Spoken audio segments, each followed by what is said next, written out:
জলপাইগুড়ি জেলার মালবাজার শহরে পুলিশের সামনেই ডাম্পার লরি চালক এবং মালিকদের গুন্ডাগিরি, রাস্তায় ফেলে মারধর করা হলো সাংবাদিকদের।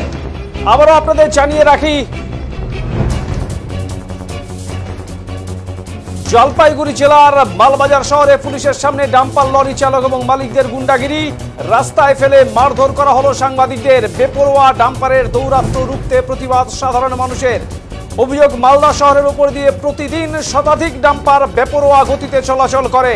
শনিবার রাতে শহরের বাসিন্দারা ডাম্পার আটকে বিক্ষোভ দেখান। এই খবর সংগ্রহ করতে গিয়ে আক্রান্ত হতে হলো একাধিক সাংবাদিককে। রীতিমতো রাস্তার উপর ফেলে মারধর করার অভিযোগ উঠল তাদের বিরুদ্ধে। অভিযোগের তীর ডাম্পারের চালক এবং মালিকদের বিরুদ্ধে। মালবাজার শহরের উপর রীতিমতো গুন্ডারাজ চালালো কিছু বালি পাথর মাফিয়া।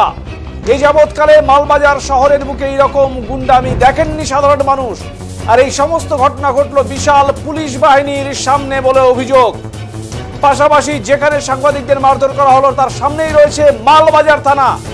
শনিবার শহরের বাসিন্দারা এই ডাম্পারের দৌরাত্ম্য রুখতে পথে নেমেছিলেন। তাদের অভিযোগ, ঝড়ের গতিতে ওভারলোড ডাম্পার চলছে রাস্তা দিয়ে, যার ফলে প্রতিনিয়ত দুর্ঘটনার আশঙ্কা বেড়ে যাচ্ছে।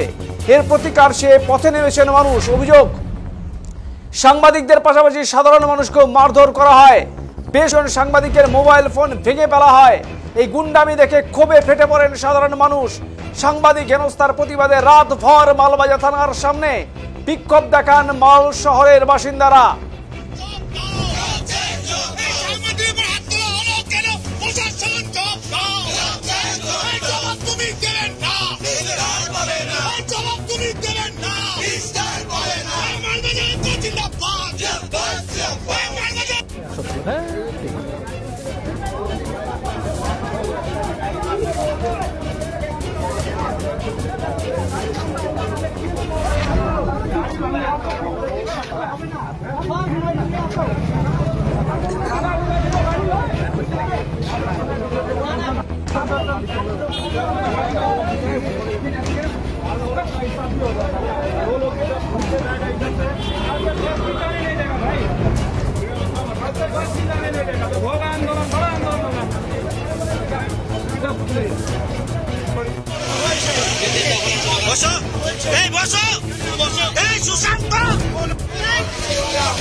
মালবাজার থানার সামনে এই ভয়াবহ ঘটনা ঘটলেও নীরব দর্শকের ভূমিকায় ছিল পুলিশ। পুলিশের সামনেই আক্রান্ত হতে হলো গণতন্ত্রের চতুর্থ স্তম্ভকে,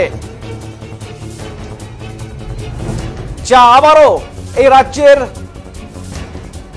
শাসন নিয়ে প্রশ্নের মুখে পড়ল রাজ্যের প্রশাসন।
সাংবাদিকদের উপরে পুলিশ বন্দুক দেখাচ্ছে, পুলিশ বন্দুক দেখাচ্ছে, বন্দুক দেখাচ্ছে। আজকে পুলিশ টাকা এত পরিমাণে টাকা খায় যে সাংবাদিকের উপরে আজকে বন্দুক দেখাইছে এই ভাইকে। এই ভাই আমার সংগঠনের লোক, এই ভাই একজন সাংবাদিক করেছে আমাকে 2 বার কোথায় গেছে সেকেন্ড টাইম আমি ওখান থেকে ওকে মারতে গিয়ে আমাকে বাঁচাতে গিয়ে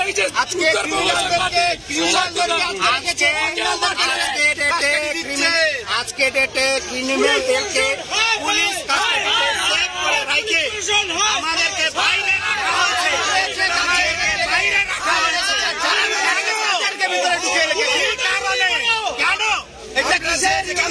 কি করেছি শুধুমাত্র একটা সাংবাদিক বন্ধুদের মানতে চাই। কিসের জন্য? আগামীকাল অত্যাচার করলাম পশ্চিমবঙ্গের সমস্ত সাংবাদিকদের অনুরোধ করছি আপনারা অনুগ্রহ করে আজকে মালবাজারে আসবেন।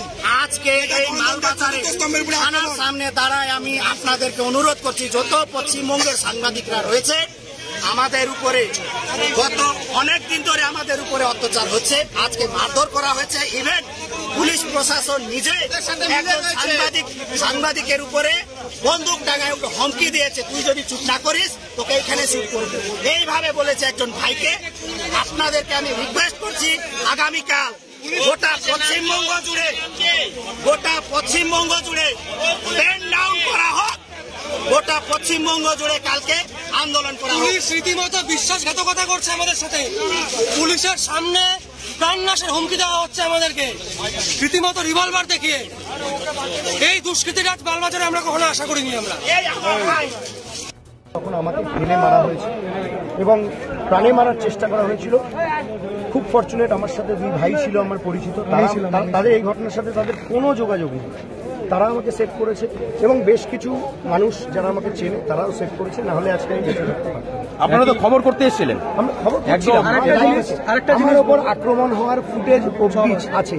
আমি শুধু আমার একটা মোবাইল চুরি গেছে এবং আরেকটা মোবাইল আমি যেই মুহূর্তে আপনাদের গায়ে হাত আসছে সেখানে প্রস্তুত ছিল, কিন্তু একথা বলা ঠিক যে সেই সময় দুষ্কৃতীদের যা সংখ্যা তার তুলনায় পুলিশের সংখ্যা এতটাই নগণ্য ছিল যে পুলিশ যদি তখন পাল্টা প্রতিরোধ করতে যায় পুলিশেরও প্রাণ সংশয় হতে পারে। এত সংখ্যায় 60-70 ছিল মিনিমাম। এরা এই যে দুষ্কৃতীদের যে দল সেটাকে অনেকটা, আজকাল তো আমরা দুষ্কৃতীদেরকে হিরো বানিয়েছি, পুষ্পা, অ্যানিমেল, এ তো দেখছি আমরা। এই পুষ্পা যেরকম করে বড় দল বানিয়েছিল দুষ্কৃতীদের, হাজার হাজার মানুষ, এরাও হাজার হাজার মানুষের দল বানিয়েছে যারা এই দুষ্কৃতীদের সাথে আছে। তাদের কাছে আগ্নেয়াস্ত্র ছিল এবং আমাদের নীতিশ কুমার উপাধ্যায় তিনি কিন্তু বলেছেন তাকে আগ্নেয়াস্ত্র দেখানো হয়েছে। আপনার পরিচয়? মোবাইল কিভাবে নিল? মোবাইলটা আমার কাছ থেকে নিল। আমি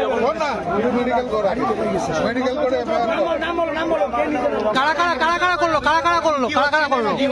রাসেল আমার কাছ থেকে মোবাইলটা নিয়ে নিল। হ্যাঁ, চেনার পরে পিছন দিকে কে এসে আমার গলা ধরে ঝুলিয়ে দিল, ওটা আমি বুঝলাম না। পুরো গলা শ্বাস অবরুদ্ধ হয়ে গেছিল আমার। কিন্তু মোবাইলটা আমার ইনস্টলমেন্টে কেনা, আমি খুব কষ্টে পয়সাটা দেওয়া হয় প্রত্যেক মাসে মাসে। সেই মোবাইলটা নিয়ে চলে আমি রিকোয়েস্ট করলাম, মার আমাকে, কিন্তু আমার মোবাইলটা ভাই ফিরিয়ে দে। কিন্তু মোবাইলটাও দিল না। আমাদের এক সাংবাদিক বন্ধুকে তার আগে মারা হয়েছিল, পুলিশের সামনে মারপিট করা যায়, বহু সাংবাদিকের গায়ের উপরে হাত তোলা হয়েছে।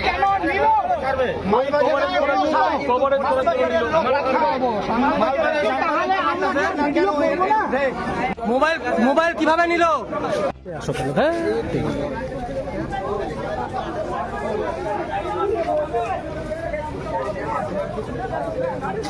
জেলা পুলিশ সুপার খন্ডবাহালি উমেশ গণপত জানান, এই ঘটনার সাথে জড়িত দোষীদের চিহ্নিত করে তাদের বিরুদ্ধে উপযুক্ত ব্যবস্থা গ্রহণ করা হবে।